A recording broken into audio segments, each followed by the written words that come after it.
लोग रावण की प्रशंसा कर रहे हैं।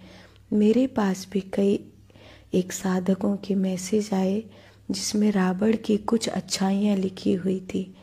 लिखा था दशहरे पर कि ये रावण की अच्छाई थी कि उसने सीता जी को पवित्र लौटाया। ये रावण की अच्छाई थी कि अपनी बहन के लिए मर मिटा। ये रावण की अच्छाई थी।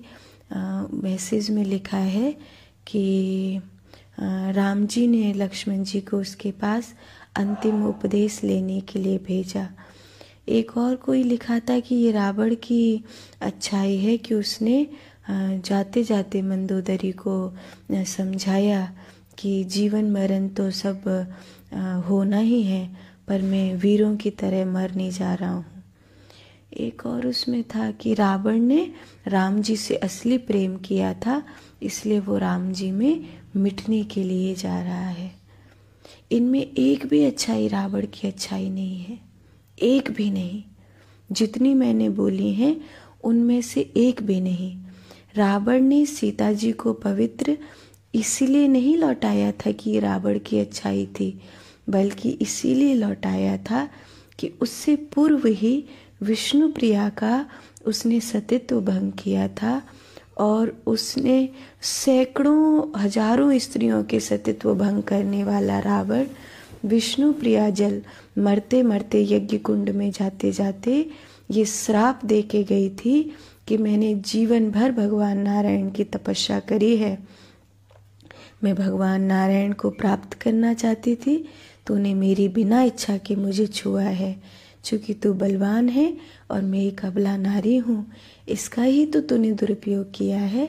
मैं तुझे श्राप देती हूँ कि किसी भी पराई नारी को तो उसकी बिना इच्छा के छुएगा, उसी क्षण तू मर जाएगा। यही कारण था कि रावण विष्णु प्रिया के बाद किसी भी अन्य नारी को उसकी बिना इच्छा के नहीं छू सकता था। इसीलिए जो धन की लोभी होती थी या जो स्त्रियां आत्मा की कमज़ोर होती थी, उनको रावण लालच आदि देकर साम दाम दंड भेद कुछ भी करके मना लेता था। किंतु सीता जी को पूरी लंकापुरी देकर, मंदोदरी को दासी बनाकर, ब्रह्मांड पूरा जो कुछ उसके पास था वो सब देकर, भयभीत करके, साम दाम दंड भेद चारों हथकंडे अपना कर भी सीता जी की आत्मा को नहीं झुका सका। इसीलिए वो सीता जी को अपवित्र नहीं कर सका। ये रावण की अच्छाई नहीं थी, बल्कि सीता जी की महिमा थी कि वो रावण सीता जी को अपना संपूर्ण हथकंडा लगाकर, अपनी संपूर्ण ताकत और संपूर्ण वैभव उसके चरणों में रखकर भी उन्हें झुका नहीं सका और श्राप के कारण उन पर अपना बल प्रयोग कर नहीं सका। एक बात।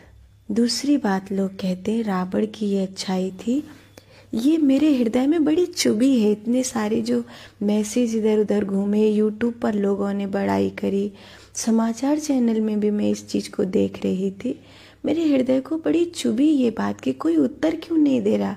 हर बात का जवाब है, कोई जवाब क्यों नहीं दे रहा। इस तरह पीढ़ी को भरमाया क्यों जा रहा है कि रावण में भी कुछ अच्छाई थी।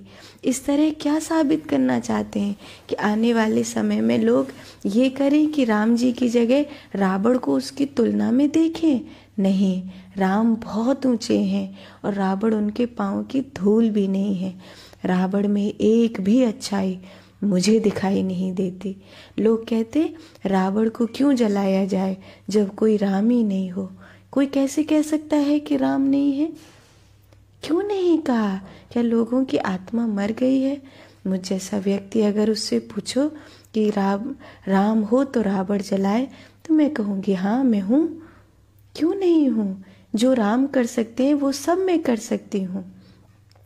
अपने पिता का आदेश भी मान सकती हूँ। 14 बरस क्या पूरी जीवन वन में जा सकती हूँ। वो क्या चीज़ है जो राम कर सकते हैं मैं नहीं कर सकती। उन आदर्शों पर हम क्यों नहीं चल सकते जिन पर राम चल सकते हैं।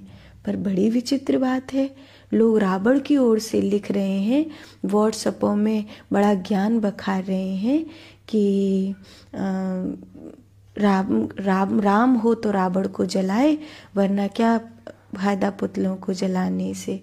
ऐसा नाटकों के और उनके माध्यम से दिखाया जा रहा है। बड़ा चुभा मुझे ये। अब मैं और कहीं तो किसी से कह नहीं सकती, पर मेरे साधक भाई बहनों से तो कह सकती हूँ ना ये सारी चीज़ें, कि जिन अच्छाइयों को आप गिना रहे हो वो एक भी अच्छाई रावण की अच्छाई नहीं है। आप क्यों भ्रम फैला रहे हो? आप कहते हो कि रावण ने अपनी बहन के लिए लड़ाई करी। नहीं, रावण ने अपने अहंकार के लिए लड़ाई करी, क्योंकि अगर बहन के लिए लड़ाई करता तो उसी बहन को विधवा न बनाता। रावण ने ही, चूँकि शूर्पणखा ने लव मैरिज करी थी, शूर्पणखा रावण के कुल खानदान से, विश्वासवा का खानदान था, उससे अलग होकर एक ऐसी कम्युनिटी में चली गई थी जो उनके कुल, जाति, खानदान, धर्म आदि सबसे अलग थी। इसीलिए विद्युजिन्ना को रावण ने मार दिया था, अपनी ही बहन को विधवा बना दिया था रावण ने। तो वो जो अपनी ही बहन की खुशियों को छीन रहा है, जो अपनी ही बहन को विधवा बना रहा है, वो क्या बहन की खुशी को पूरा करेगा? तो रावण सिर्फ और सिर्फ अपनी अहंकार के लिए लड़ा। खरदूषण का आदि जंगल में जहाँ जहाँ उसका राज्य चलता था, वो सब राम जी के प्रभाव में आने लगा था, और वो नहीं चाहता था कि मेरे क्षेत्र में किसी और का प्रभाव बढ़े, इसीलिए वो लड़ा था, न अपनी बहन के लिए लड़ा था। और एक और बताई थी रावण में क्या अच्छाई थी, एक और किसी ने बताया था, हाँ, कि राम जी के प्रेम के कारण रावण उसमें समा गया। बिल्कुल नहीं, कोई राम जी के प्रेम के कारण रावण उसमें समा गया। राम जी का व्यक्तित्व इतना बड़ा हो गया कि रावण को अपना अस्तित्व उसमें समाना पड़ा। एक और बताया था कि रावण जाते जाते मंदोदरी से कहता है कि मैं वीर गति को प्राप्त करने के लिए जा रहा हूँ, मरना जीना तो लगा रहता है।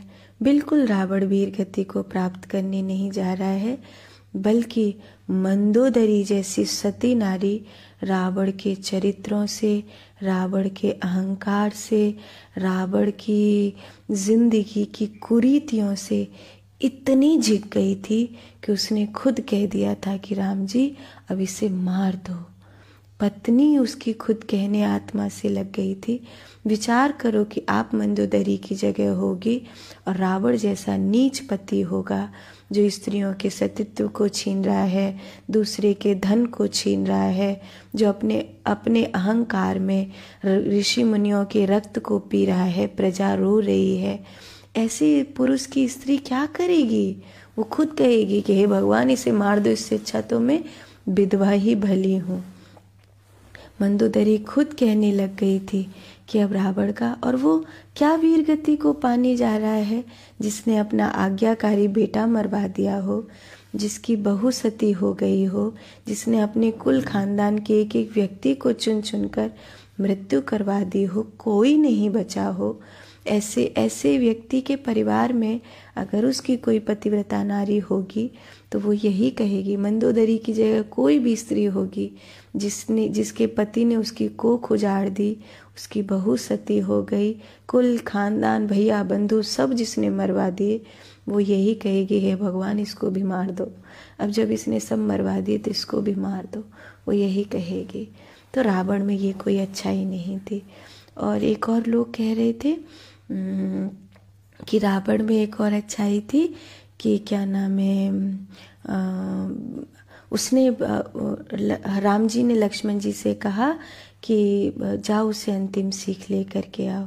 तो रावण ने कहा कि तुम राम के साथ हो इसीलिए वो जीत गया, और मेरा भाई मेरे साथ नहीं खड़ा हुआ, वो कुलद्रोही बना, इसीलिए मैं हार गया। तो ये भी रावण की कोई अच्छाई नहीं है, और कि ये कोई विभीषण की बुराई नहीं है कि उसने रावण को छोड़ा, बल्कि विभीषण रावण ने मजबूर कर दिया था विभीषण को गृह त्याग के लिए।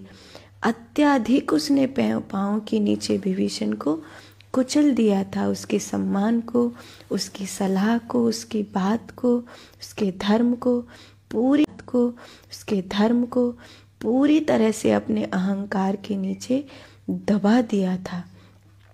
तो विभीषण ने रावण को नहीं छोड़ा, बल्कि रावण ने विभीषण को छोड़ा है, बल्कि रावण ने विभीषण को मजबूर किया है कि वो अपने भाई को छोड़े। तो राम जी भी अगर ऐसा करेंगे तो निश्चित रूप से लक्ष्मण जैसा भाई भी उन्हें छोड़ सकता है। कोई भी भाई कितने हद तक साथ देगा, कोई भी बेटा कहाँ तक साथ देगा, कोई स्त्री कहाँ तक साथ देगी। तो रावण को किसी ने नहीं छोड़ा, रावण ने सबको छोड़ा, रावण ने सबको मरवाया। और ऐसा व्यक्ति कभी किसी अच्छाई का स्वामी नहीं हो सकता है। अनंत बुराई। रावण जैसा व्यक्तित्व जहाँ होगा, जो अहंकार के नीचे सबको दबाना चाहता है, भाई बंधु पत्नी पुत्र, जो सबको अपने अहंकार के लिए मरवा देना चाहता है, यूज करता है, जो अपने संबंधों को, वो कभी अच्छा नहीं हो सकता। तो रावण में एक भी अच्छाई नहीं है। कृपया जिन साधकों ने व्हाट्सएपों पर इस तरह के ज्ञान को बखेरा है या शेयर किया है, उनको इस चीज़ के लिए पछताना चाहिए। और भी अगर कोई अच्छाई आपको मिलती हो तो मुझे बताओ, मैं बताऊंगी कि उसमें कितना भ्रम है, कहीं आप धोखे में तो नहीं फंस रहे हैं।